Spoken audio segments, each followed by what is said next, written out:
ఇప్పుడే అందిన వార్త బీఆర్ఎస్ పొత్తు పైన బీఎస్పీ మాయావతి సంచలన నిర్ణయం అంటూ వార్తలు అయితే వస్తాయండి. దీనికి సంబంధించి వివరాలు చెప్పడానికే వీడియో చేయడం జరుగుతుంది. చాలా మంది వీడియోస్ ఉన్నారు కానీ సబ్స్క్రైబ్ చేసుకొని మర్చిపోతున్నారండి. దయచేసి ఛానల్ సబ్స్క్రైబ్ చేసుకొని బెల్ ఐకాన్ ఆల్ పై ట్యాప్ చేయండి. ఇటువంటి ఇంపార్టెంట్ ఇన్ఫర్మేషన్ మిస్ అవ్వకుండా మీ ఫోన్ నోటిఫికేషన్ వస్తుందండి. చాలా మంది చూస్తున్నారు కానీ లైక్ చేయడం లేదండి. దయచేసి లైక్ చేయండి, ఇన్ఫర్మేషన్ అందరికీ తెలుస్తుంది. పార్లమెంట్ ఎన్నికల వేళ తెలంగాణ రాజకీయాల్లో అనూహ్య పరిణామాలు చోటు చేసుకుంటున్నాయి. ఊహించని విధంగా బీఆర్ఎస్ బీఎస్పీ మధ్య పొత్తు పొడుస్తుంది.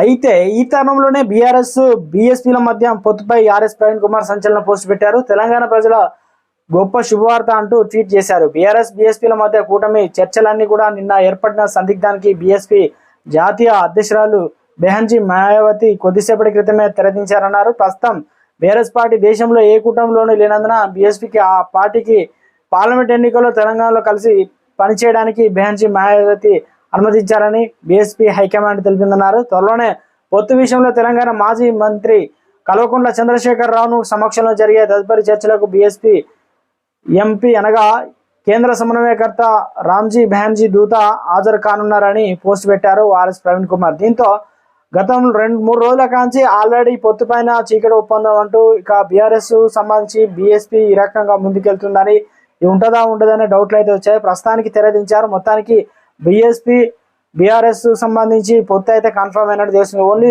సీట్లకు సంబంధించి సర్దుబాటు విషయంలో అలజడి ఉన్నట్లు, దీనిపైన మరోసారి కూడా క్లారిటీ ఇస్తామనే విధంగా అయితే ఇక్కడ సంచలనంగా ట్వీట్ అయితే చేయడంతో ప్రజలకు ఒక మెసేజ్ని అయితే ఫార్వర్డ్ చేశారు.